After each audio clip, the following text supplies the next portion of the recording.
Então, gente, eu gostaria de passar para vocês um pouco, compartilhar um pouco da minha experiência como motorista, né? Trabalhei 5 anos numa grande empresa em Itapemirim, e ela é uma empresa que ela investe muito em funcionário. E eles acharam que eu, como motorista, não estava, quer dizer, eu com outra função poderia produzir melhor para a empresa. Então me tiraram para fazer um estágio para gerente operacional, e aquilo me incomodou muito porque eu não sabia o que era. Né? Me mudaram para São Paulo, passei 45 dias lá, estagiei, né? Fiz um estágio lá e, quer dizer, fiz o curso lá para gerente, depois voltei para cá, passei 2 anos estagiando como gerente trainee. E 2 anos está muito pesado, mas aí eu tinha que cumprir aquela missão, porque eu pensei em empolgar e o salário aumentou também. E daí para frente, eu comecei a assumir várias funções na empresa, como gerente operacional, depois passei na área de recursos humanos também, né?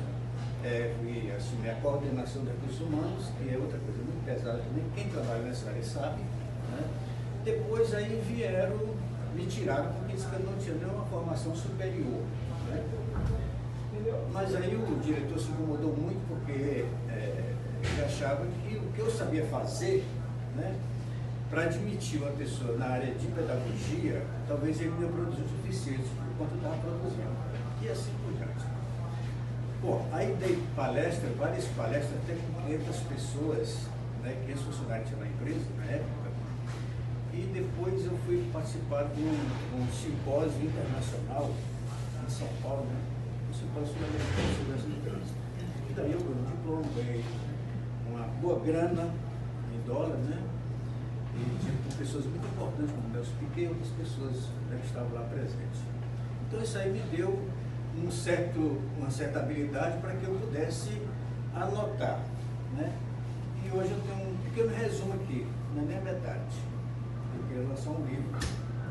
E lancei esse livro. Quando eu apresentei ele para ser lançado no mercado, o cara me perguntou, disse, qual é o objetivo desse livro? Para quem é esse livro? Eu digo, é direcionado ao motorista, porque foi onde eu trabalhei mais tempo, né? Ele disse, olha, o motorista não gosta de ler, vai perder teu dinheiro e teu tempo, né? E aqui me jogou para baixo. Para baixo eu guardei o material. E depois eu acordei que esse material eu tinha que compartilhar com alguém, porque só para mim não servia, né? E eu passei a gravar vídeos, né? Tem no YouTube, tem meu canal lá, Nonato Costa Soares, @Nonato Costa Soares, quem quiser acessar, está lá. Tem no Instagram, não tem, mas tem no TikTok, tem no Kawaii e no Facebook. Então foi a maneira mais fácil que eu encontrei de divulgar aquilo que eu aprendi durante a minha vida. Porque não é interessante você passar a vida toda aprendendo as coisas e não compartilhar com alguém. Então eu tinha esse prazer e tenho esse prazer de que alguém possa realmente procurar conhecer da minha experiência, né? De 40 anos eu trabalhei numa empresa, nessa empresa da Itapemirim, no grupo, né? E lá eu aprendi muitas coisas, graças a Deus.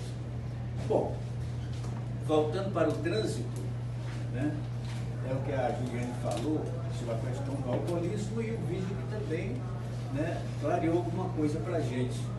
Porque, gente, olha, o trânsito é um evento coletivo onde todos nós participamos. Pedestres, motoristas, motociclistas, ciclistas e todo mundo, né, participa. Então é necessário que não só o motorista, mas as pessoas e os transeuntes também evitem o alcoolismo e vá para o trânsito, né? Quer beber, bebe em casa, ou bebe no lugar, pega um táxi, ou um Uber, qualquer coisa parecida com isso, mas não andar de pé no meio da rua.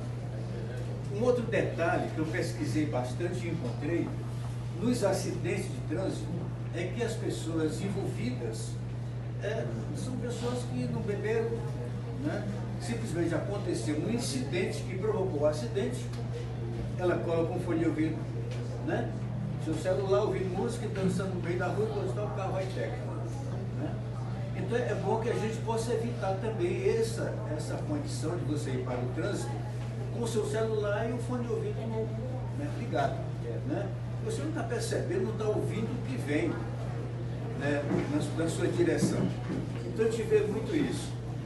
Uma outra coisa que eu pesquisei, encontrei muito, e um grande problema que isso aí as autoridades não procuraram resolver, e eu acho que nem procuram resolver, porque não interessa, né, para eles.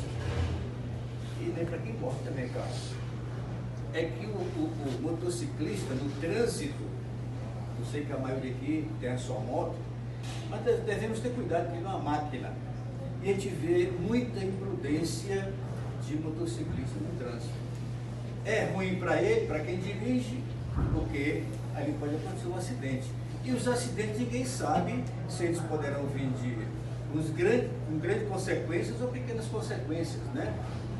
Porque o acidente, você já está dizendo, acidente por quê? Porque aconteceu o que você não esperava.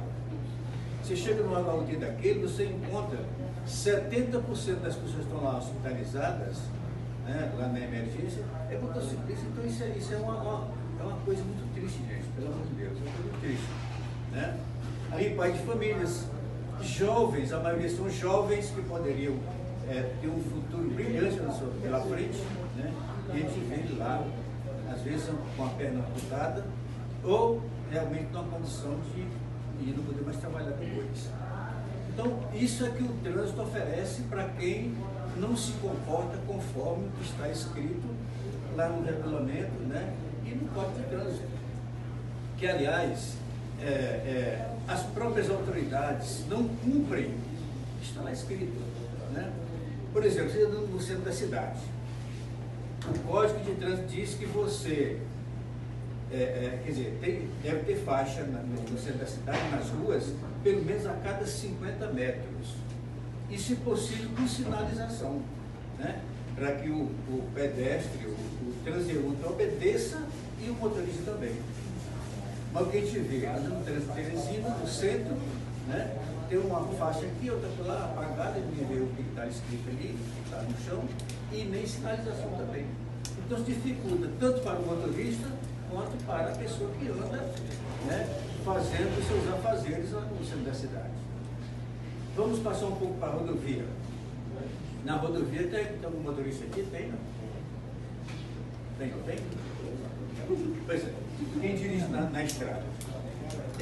Quem dirige na cidade, o cara tem que ter um tipo de comportamento.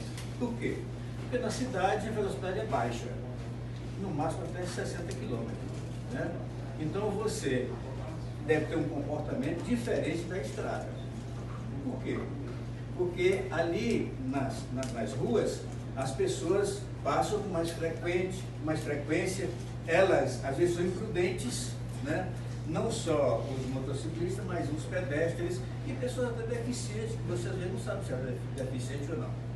Então, na estrada é diferente. Na estrada você vai encontrar o quê? Mais velocidade. E os riscos aumentam por quê? Porque a frenagem do veículo também vai exigir de você mais habilidade, né? Mais habilidade.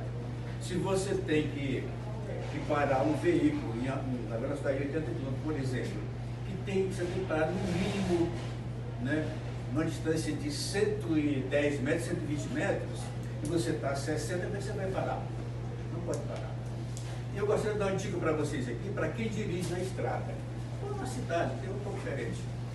Mas se você quer saber a velocidade que você se encontra no seu veículo, ou quantos metros você pode parar na sua frente sem bater, né, nós usamos uma regra 5 de 3. Né? Você pega a velocidade que você se encontra, por exemplo, 40, 60, 80, aí você pega e divide aquela velocidade por 36, que corresponde a 3.600 segundos, que é uma hora.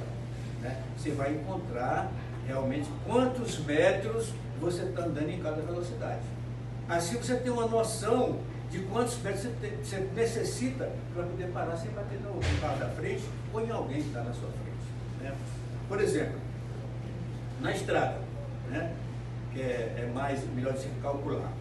Porque na cidade, no centro da cidade, a pessoa toda hora na sua frente. Na estrada é diferente. Você está, por exemplo, a 80 km por hora. 80 km por hora, um veículo percorre 22 metros, 20 centímetros num segundo. Num segundo. Você multiplica isso aí vezes 5, né? Que corresponde à velocidade de 80 km, aí você vai saber que você está a 125 metros de distância. Se você tiver a 90 metros, você vai bater. E por isso é que as colisões acontecem, porque o profissional às vezes não sabe desse detalhe. E nem as autoescolas também ensinam para as pessoas, né? Uma vez eu discutindo com um professor de escola, porque quando eu ia trocar minha habilitação, dentro da sala de aula era uma briga minha com o professor. Porque ele fala muita coisa teórica e isso não funciona, gente. Nós temos que partir para a prática. Nós temos que mostrar os dois lados, teoria e a prática. Aí depois eu tentava convencer ele, né, de que ele estava errado realmente. Então na cidade é o seguinte, qual o cálculo que nós devemos fazer? Um veículo parado, normalmente ele mede 2 metros até 3 metros. Os veículos menores, os veículos maiores. Quando ele entra em movimento, para efeito de cálculo de distância, o veículo que está à sua frente, ele multiplica o seu tamanho. Para efeito de cálculo, entenderam? Para efeito de cálculo.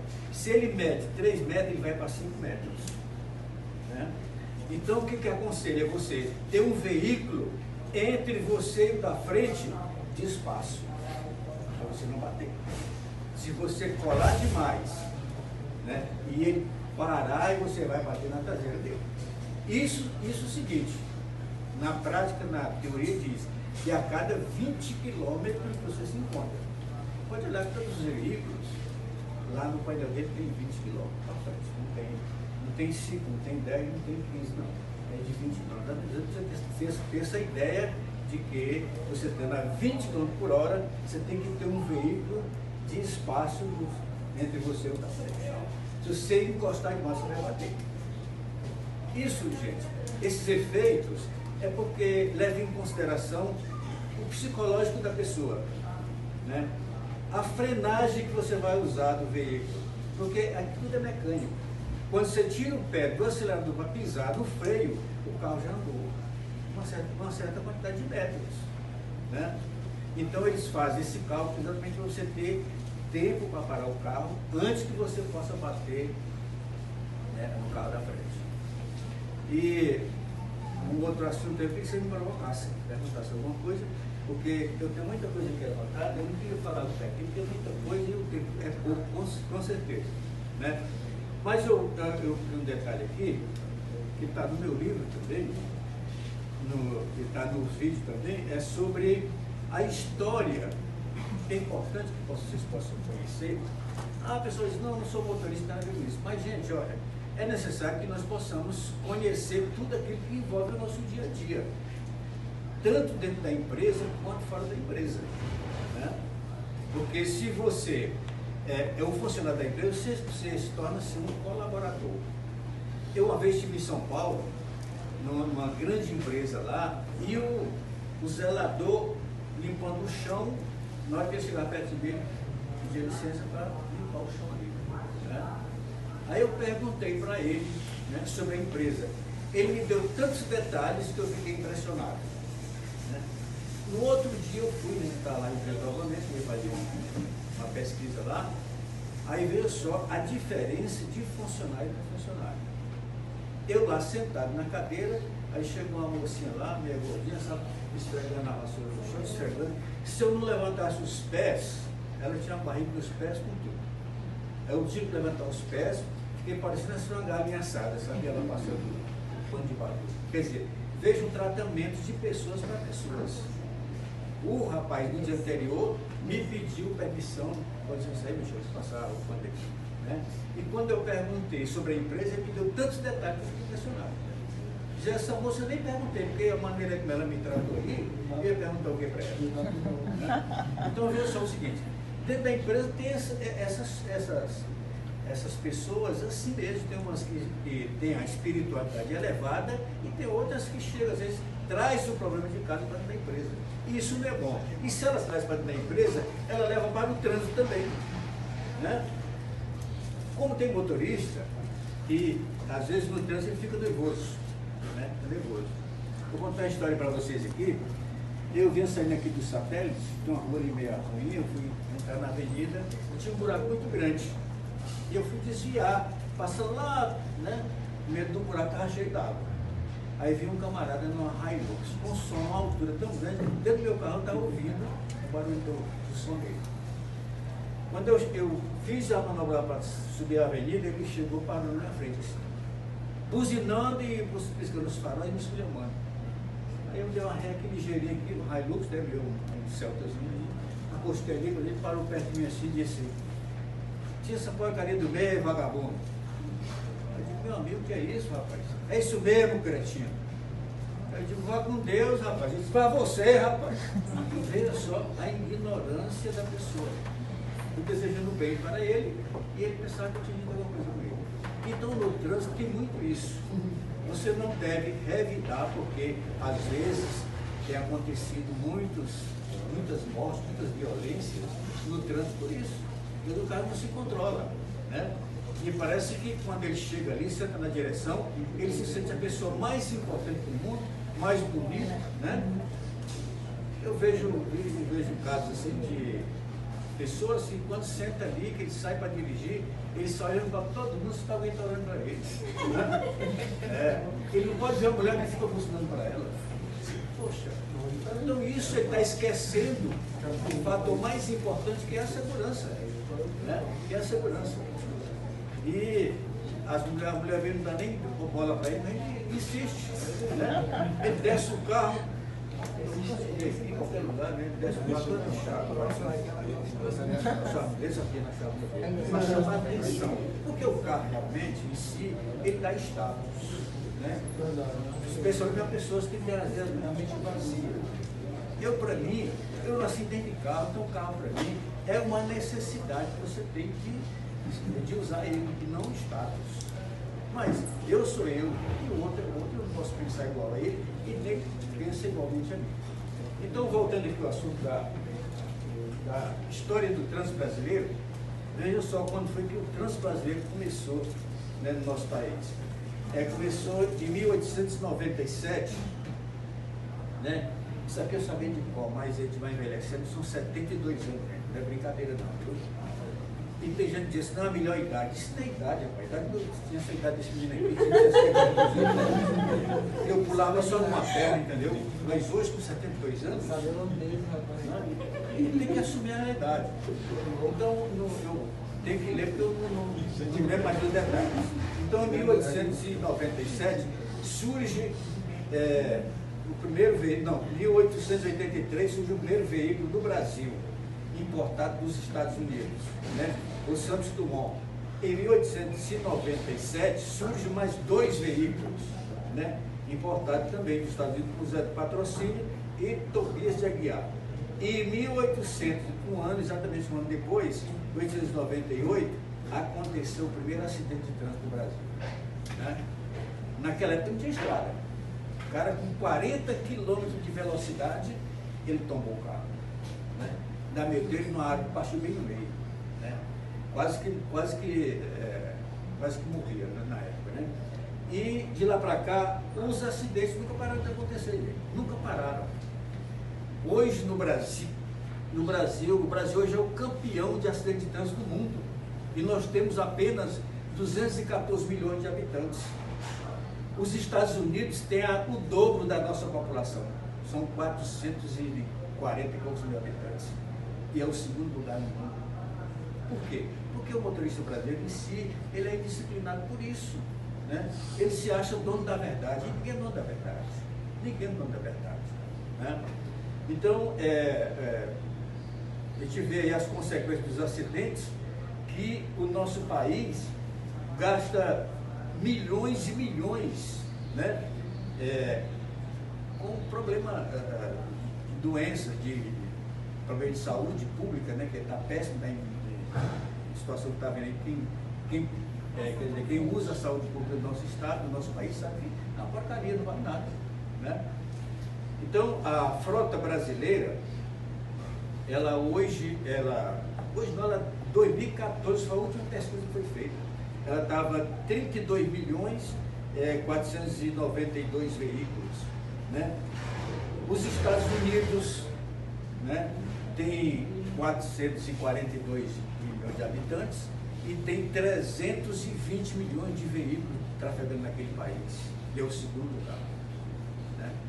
Então, sabendo eles, as autoridades, que o nosso problema aqui é indisciplina, não procure investir na disciplina, na educação do motorista. A gente vê muitas campanhas aí, campanhas não educativas, mas campanhas preventivas, que não servem para nada, né?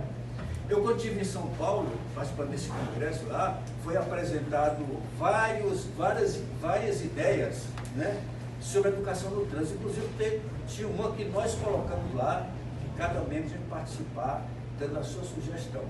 Então, nós foi colocado lá, inclusive por mim, por várias pessoas, que o menor de idade não poderia ser habilitado, né? E aquilo foi para a lei para ser votado no Congresso Nacional. Né? Então, vários estados, várias cidades de São Paulo mostrava o seu planejamento, o seu plano de educação para o profissional, para o motorista, né? E aqui eu procurava se Teresina tinha apresentado algum plano. Eu sou daqui, né? Não apresentaram nada. Eu ganhei esse prêmio lá e esperava que algum jornalista aqui do Piauí fosse lá me entrevistar. Ô, rapaz, parabéns você lá do Piauí, você ganhou esse prêmio. Ninguém. Eu digo, rapaz, nosso estado é um estado mesmo que parece que não existe. Porque eu fui entrevistado por várias repórteres lá da Bandeirante e outros canais, lá do Sul, né, parabenizando por isso, e daqui não apareceu ninguém. Tinha jornalista, porque lá todo mundo podia participar, jornalistas, motoristas, quem quisesse participar, né? E eu não vi ninguém daquele prêmio, infelizmente. Então a gente ainda está indo engatinhando, né, na busca de fazer com que possamos evoluir nesse sentido, gente, né? A gente vê aqui em Teresina mesmo, uma cidade dessa aqui, com quase 1 milhão de habitantes, a gente não vê campanhas educativas para o trânsito, né? A gente não vê de jeito nenhum. O que vê muito são mortes e acidentes de trânsito. Todo final de semana, quando você abre um rádio, um jornal, uma televisão, você vê lá, né, a grande quantidade de acidentes que acontecem. Olha, se alguém me limitar aí, eu vou falar para vocês. Mas eu tenho muito assunto importante para vocês, mas eu sei que vocês têm os afazeres de vocês também, né? Eu sei que o gerente tira vocês para vir participar um pouco né, dessa palestra aqui, né? Porque eu não sou nem um especialista, eu estou passando para vocês aqui a minha experiência, né? A minha experiência que eu tive dentro de uma empresa que eu trabalhei 40 anos dessa empresa, desse grupo da Itapemirim. Me apresentei e eles sempre me convidando, até hoje eles me ligam, me convidando para voltar, eu digo, não tenho condição, não tenho mais sangue para voltar para trabalhar. Até porque a minha função é um pouco pesada, encarregado de tráfego, encarregado de operacional, trabalha muito. Eu passava de 28 dias sem andar em casa, né? Eu tive agora recente em São Luís, está com 10 anos, né? Deve efetivo lá em São Luís, né? Eu não parava, rapaz.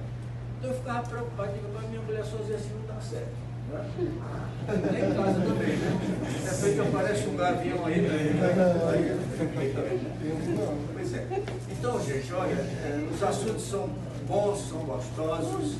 Eu gostaria de estar mais atualizado no que se refere ao trânsito brasileiro em si, para passar para vocês. Eu sei que vocês são curiosos, tem aí a internet, tem aí os portais, tem aí as mídias sociais, e busquem para vocês se orientarem. Eu você não seja motorista, mas é importante que vocês possam conhecer um pouco do trânsito. Lá nesse congresso, lá eu também coloquei uma ideia que a criança, a partir do pré-alfabetização, já recebesse orientação de trânsito. Há exemplo de outros países que fazem isso. Quando o cara termina a universidade, ele já sai uma carteira no bolso, né? Porque ele sabe, conhece tudo, né? Então, o nosso país está muito ainda longe de alcançar isso aí, mas esperamos que um dia possa, né, chegar lá com esse conhecimento que todos nós precisamos. Por isso é um pouco de trânsito, porque o trânsito faz parte da nossa vida. É o nosso dia a dia que está em jogo. Então, eu gostaria de agradecer a vocês, né, pela participação, e espero que, se precisarem em outra oportunidade, a Juliana dali ela pode ser